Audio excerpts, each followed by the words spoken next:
popularly known as MBS internationally, is on a state visit to India. After his G20 summit, he is extending it for this bilateral. This is his second state visit to the country, with the previous one being in February 2019. And as we're playing out these visuals as well, the Prime Minister and, Mohammad Bin Salman also share a personal rapport.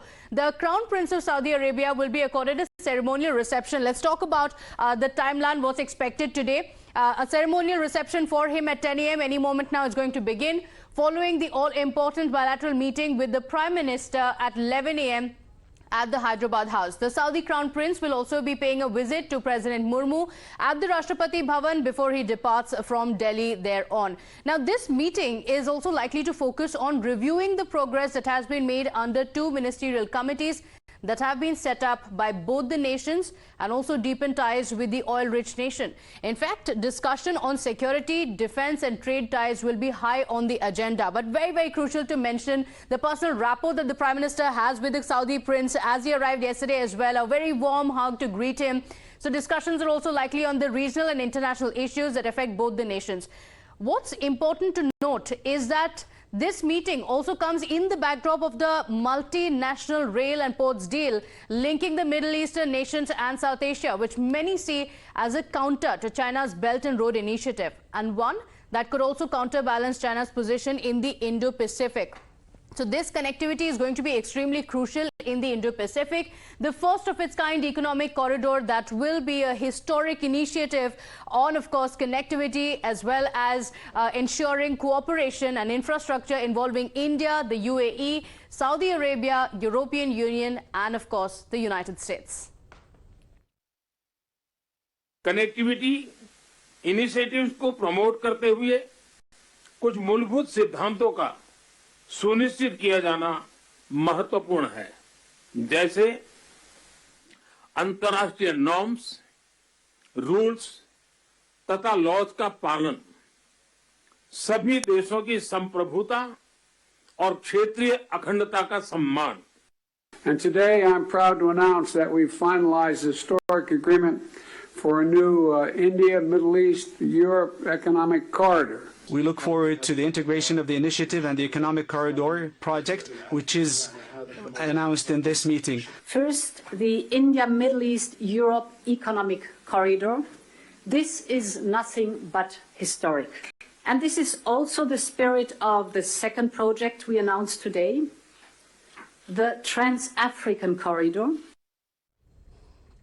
Remember, the Middle East has always been an integral part of Prime Minister Modi's foreign policy. Narendra Modi just earlier this year had visited Egypt, which was the first by an Indian Prime Minister in 26 years. His visit to the UAE in 2015 was the first by an Indian Prime Minister in 30 years. And the list goes on and on. But the Prime Minister has made it a priority to strengthen India's relations with the Middle East. And the latest bilateral with Mohammad Bin Salman is only part of the larger outreach to the Muslim world. And this is something that has been high on priority for the Prime Minister. So let's open this up as the day is about to begin with a lot on the agenda. Let's introduce our guests. My colleague Sabir Sachi is also joining us, Maruf Raza, consulting editor, and Suresh Kumar Goel, former ambassador, also joining us. Thank you so much for joining us. Before we come to our guests, I want to go across to Sabir Sachi, of course, to ask what's on the agenda today. You know, we've spoken about the significance of this visit. A lot of time has been put into it, and it also comes on the back of a very, very successful, the entire world hailing the success of G20, Sabir Sachi.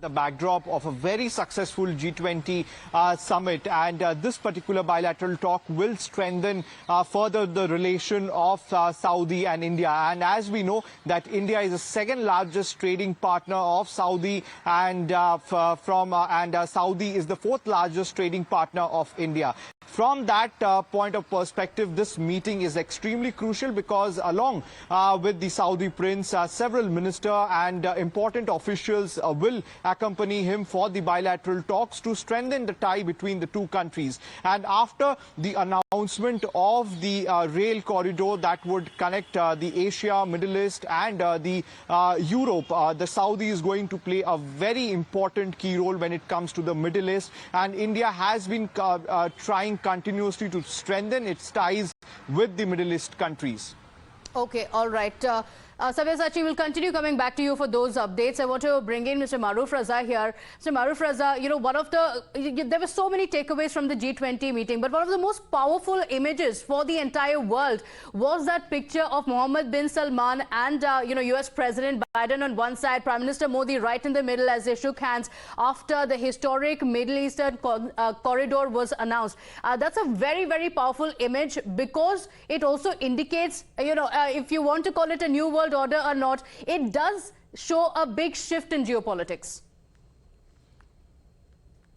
Oh, well, I wouldn't call it a big shift in geopolitics because the Saudis have been long-standing allies of the US. And they are now developing deep bonds with India despite continuing to bail out Pakistan for its economic mess, which is part of Pakistan's mismanagement by spending money on terror tools and nuclear weapons. So we have to watch the space carefully. The Saudis are also looking at India to provide them a modest relationship with the Middle East because the Saudis are de facto leaders of many forums in the Middle East, OIC being one of them, which has been used by Pakistan traditionally to badger India on Kashmir. The Chinese have brought the Saudis and the Iranians together, which America was never able to do because of American hostility to Iran and American friendship with the Saudis. So that has been a much bigger breakthrough than anything America has achieved in the Middle East in the recent past, despite all the weapons, etc., that they provide. The Saudis are also looking at India as a market for their oil because their oil is something that is gradually depleting. Apparently, studies show by 2040, Saudi stocks will be nowhere near than what they are today. And with Russia's stocks increasing and Russia becoming a big supplier to China and India, the Saudis have to look for markets for many investments they are looking for within Saudi Arabia, which Prince Mohammed bin Salman, for all his other personal criticism on him, has really put together in motion many initiatives to modernize Saudi Arabia. One is the Neon City project, which needs about 100 billion worth of investment. Now that's not going to come to Saudi Arabia on a platter. It has to come on oil sales. So there is that aspect. And the fact that the Saudis are also engaging with the Israelis behind the backs right now of the world community. But that engagement, so the entire dynamics of the Middle East is changing. And I feel India could be an important country in ensuring the new dynamics in the Middle East. And that's where the geostrategic shift will come. Because America, with India coming in now, gets a holding hand to continue to play an important role in the Middle East, which America has played in the past as only a military and arms supplier and a security provider. In fact, all Middle East countries, I mean the Arab world, have been banking on America to bail them out in the event of a conflict. And my last point, and I make it rather openly and bluntly here, enough evidence is available of the Saudis having funded indirectly and the UAE indirectly the nuclear program in Pakistan. And that nuclear program provides the Saudis and the UAE a sense of security against Iran's rising nuclear ambitions. So in a worst case scenario, they have the Pakistan factor. And Pakistan does the Faustian bargain, as I wrote about a week ago, with these countries to sell its soul, to take the money, to be the holder of nuclear arsenal for them but in the event of Mr. Suresh Goyal, Ambassador, do you agree with that Pakistan would be the unspoken, mention here would be Pakistan? And more importantly, also, if you can throw light on the significance of Mohammed bin Salman and the kind of reformer that he has been, because he has been speaking about transforming Saudi Arabia, and he is also looking towards India. His personal rapport with the Prime Minister also well known, with a warm greeting that was accorded to him as well. So that's also going to play a role in it. Of course, as we've been mentioning time and again, diplomacy can be extremely layered, but personal relationships can also play a little role in that. I think in the case of Mohammed bin Salman, Saudi Arabia, United Arab Emirates, there are layers, as you said, and I will not really put a great deal of emphasis on the personal relations, because I think the Middle Eastern dynamics, particularly the strategic dynamics, is going through a very, very rapid shift and going through really quite a few complexities. For example, several factors are mentioned. Pakistan. There is no way that Ummah in Middle East can forget Pakistan, which developed the Islamic nuclear bomb for the Ummah. Please, Maruf Raza mentioned about Saudi Arabia and UAE financing the bomb, etc., etc. There were also rumors. I mean, one can speak about these things only on the basis of who said what, etc., etc., interpreting them. Muslim camp, Islamic camp, they wanted to have a bomb. They got a bomb through Pakistan. Will they be using a bomb? We don't know. They are close to USA. Could USA have given them the technology? No, they wouldn't have. India. Do you remember that at one time there was this huge protests in India on the Quran? I forget the subject at the moment, but there were huge protests on depiction of Muhammad, etc., in some objectionable manner. And there was a huge fear that Ummah will rise in one form, and they will be basically chiding India or telling India what to do. Nothing of that can happen.